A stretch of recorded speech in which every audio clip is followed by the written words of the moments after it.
आइए दोस्तों, स्वागत है आप सभी का आपके अपने यूट्यूब चैनल ग्रोइंग माइंड्स पर। आशा करते हैं आप सभी अच्छे होंगे। आज इस वीडियो में हम सीटेट 2022 हिंदी पेडागोजी के कुछ क्वेश्चंस को डिस्कस करेंगे। तो चलिए आइए देखते हैं अपना पहला क्वेश्चन। यदि शिक्षक विद्यार्थियों को शब्दावली सीखने में मदद करना चाहते हैं तो निम्नलिखित में से कौन सा तरीका सबसे ज्यादा प्रभावशाली होगा। आपको 4 ऑप्शन दिए हैं, पूछा है इनमें से कौन सा तरीका होगा जो शब्दावली सीखने में सबसे ज्यादा मदद आपका करेगा।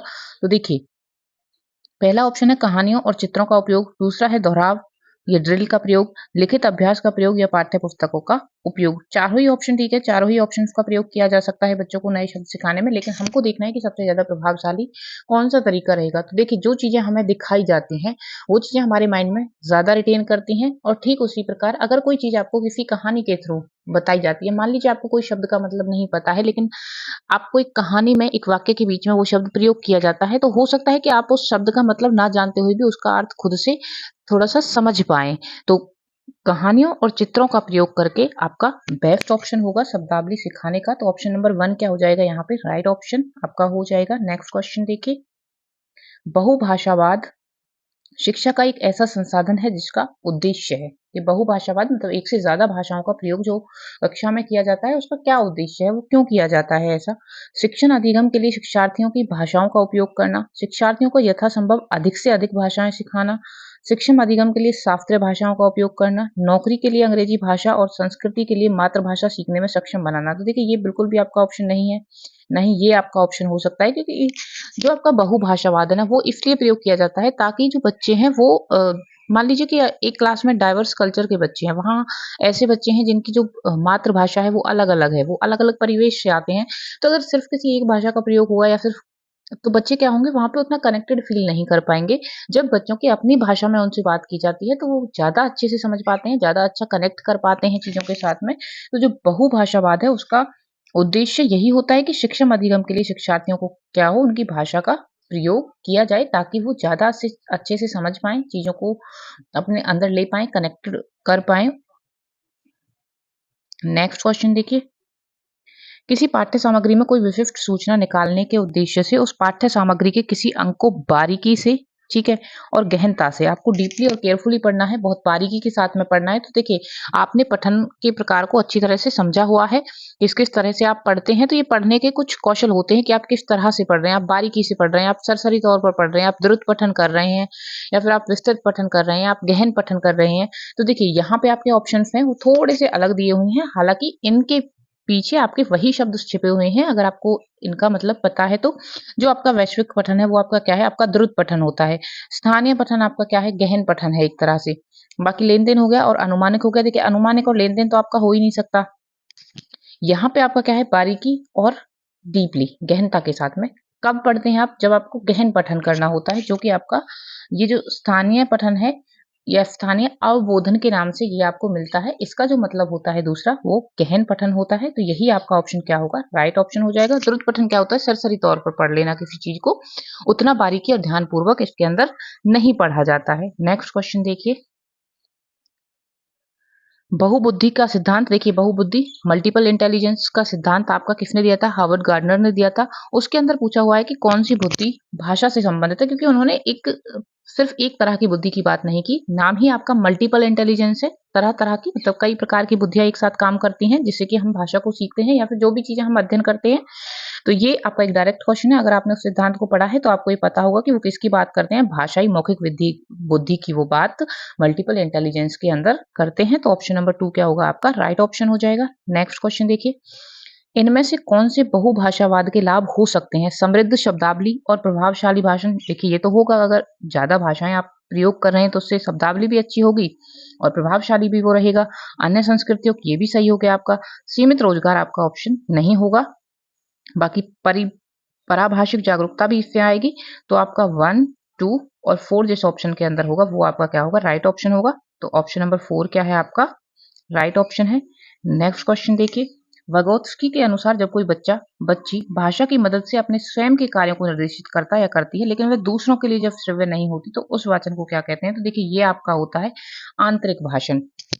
बच्चे वाइगोत्स्की ने 3 प्रकार की स्पीच की बात की है। एक सोशल स्पीच जो 2 साल तक के बच्चे के अंदर डेवलप होती है, उसके बाद प्राइवेट स्पीच 2 से आपका 4 या 6 साल तक के बच्चे के अंदर, और 7 साल में आपकी आती है कौन-सी साइलेंट इनर स्पीच, जिसके अंदर वो भाषा वो खुद को तो डायरेक्ट करेगा उससे, लेकिन वो दूसरों के लिए दूसरे उसको सुन नहीं पाएँगे, वो ऑडिबल नहीं होगी किसी दूसरे के लिए। तो ये आपकी कौन-सी होती है? यहाँ पे इसी थर्ड वाली की बात हो रही है, जो लगभग आपका 7 ईयर के अराउंड में क्या होती है? डेवलप होती है। तो ये 3 आपकी स्पीच को डिफाइन किया है वाइगोत्स्की ने, और आत्म केंद्रित आपकी ईगो सेंट्रिक जो स्पीच होती है, ये आपकी परिभाषित की है पियाजे ने, जो कि इक्वल होती है किसके? प्राइवेट स्पीच के, वाइगोत्स्की के।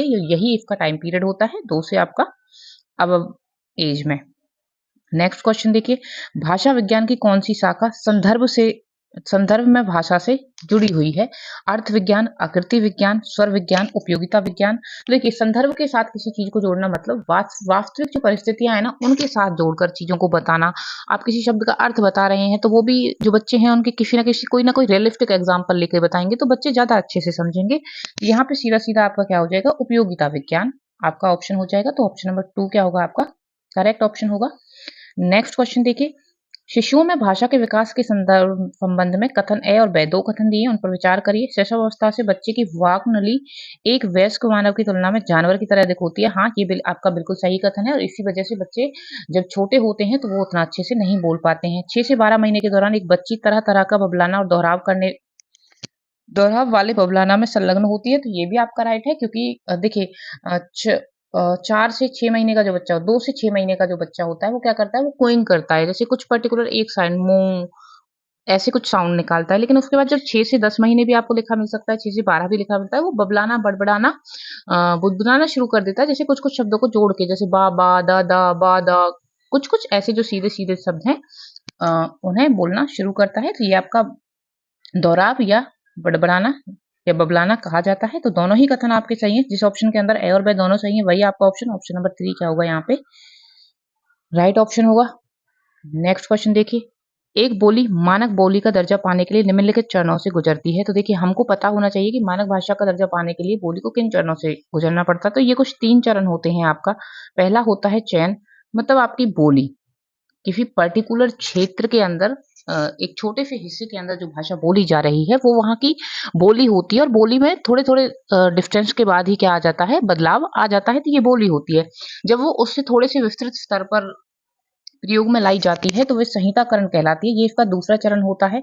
और तीसरा होता है आपका उद्देश्य का निर्धारण, जहां एक भाषा को मानक भाषा का दर्जा दिया जाता है और फॉर्मल थोड़ा शैक्षणिक स्तर पर या फिर राजनीतिक स्तर पर व्यवस्थित तौर पर इस भाषा का या बोली का प्रयोग किया जाने लगता है। तो आपका ऑप्शन नंबर 1 क्या होगा? यहाँ पे राइट ऑप्शन होगा। नेक्स्ट क्वेश्चन देखिए, आपका बोली से ही संबंधित है। बोली के संबंध में दोनों कथनों को देखना है कौन सा सही है। किसी देश के एक हिस्से में बोली जाने वाली विविध भाषाओं में से एक प्रकार जो क्षेत्रीय बोली के रूप में जानी जाती है। हाँ, बिल्कुल सही है, यही तो है आपकी बोली की डेफिनेशन। एक समान शैक्षणिक पृष्ठभूमि वाले लोगों द्वारा विविध प्रकार नहीं, देखिए जहां शैक्षणिक पृष्ठभूमि आ गई मतलब थोड़ा फॉर्मल लैंग्वेज की बात आती है, वो बोली नहीं होगी, वो भाषा का रूप होता है। तो यहाँ आपका ए सही होगा और ब गलत होगा। तो ऑप्शन नंबर 1 क्या होगा? यहाँ पे आपका राइट ऑप्शन हो जाएगा।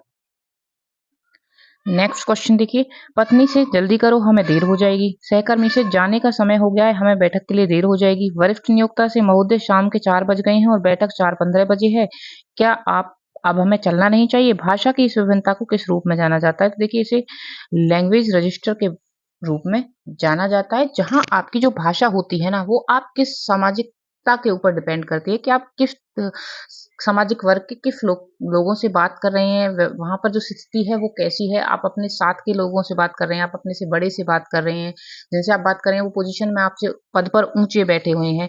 तो जो ये लैंग्वेज का ये थोड़ा थोड़ा सा जो डिफरेंस होता है, ये किसके अंदर आता है? आपका लैंग्वेज रजिस्टर के अंदर आता है। तो ऑप्शन नंबर 3 क्या होगा? यहाँ पे आपका राइट ऑप्शन हो जाएगा।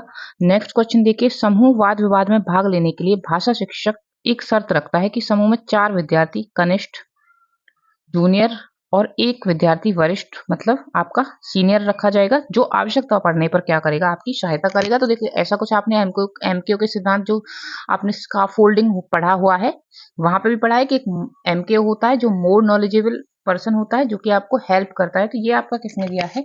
ये आपका दिया है वाइगोत्स्की के द्वारा गिवन है। तो यहाँ पे ऑप्शन नंबर 2 क्या हो जाएगा? आपका राइट ऑप्शन हो जाएगा। नेक्स्ट क्वेश्चन देखिए, समूह प्रस्तुति के दौरान यदि किसी विद्यार्थी के द्वारा अनुचित व्यवहार प्रदर्शित किया जाता है, तब अध्यापक होने के नाते आप क्या करेंगे? समूची कक्षा के सामने उसे चिल्लाएँगे? देखिए नहीं, ये आपका इस तरह के ऑप्शन कभी भी आपके सही ऑप्शंस नहीं हो सकते हैं। पूरी कक्षा के सामने बच्चे पे चिल्लाना उस पर एक गलत प्रभाव डालेगा, तो आप ऐसा नहीं करेंगे, उससे बात करेंगे। हाँ, ये ऑप्शन आपका राइट हो सकता है, लेकिन हमको बेस्ट ऑप्शन ढूँढना है।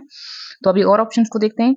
उसे सभी के सामने, जी नहीं, सभी के सामने बात करने से भी हो सकता है कि वो उतना अच्छा फ़ील ना करे, वो उतना खुलकर अपनी प्रॉब्लम ना बता पाए कि क्यों उसके व्यवहार के अंदर ये चीज़ है, वो क्यों ऐसा कर रहा है। तो वो सारी चीज़ें पॉसिबल नहीं हो पाएँगी। उससे कुछ नहीं कहेंगे, ये भी आपका ऑप्शन सही नहीं होगा। तो यहाँ पे आपका ऑप्शन नंबर 2 क्या होगा? राइट ऑप्शन होगा कि आप उससे क्या करेंगे? एक अध्यापक होने के नाते सिर्फ़ उसी से बात करेंगे, जानने की कोशिश करेंगे कि वो क्यों ऐसा कर रहा है, उसके पीछे की वजह को जानेंगे।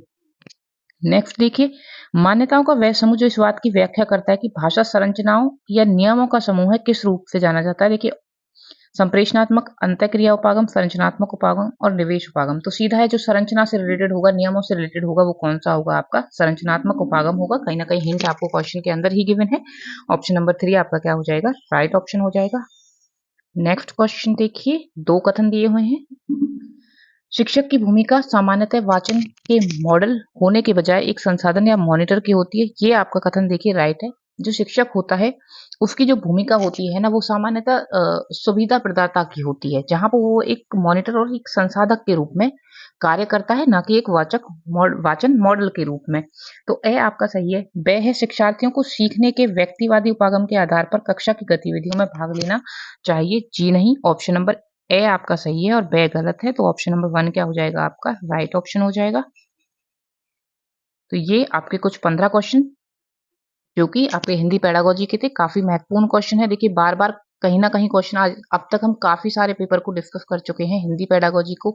आपके ये भाषा के कौशल हो गए, इनमें से ज़रूर 1-2 क्वेश्चन्स आपको देखने को मिलते हैं।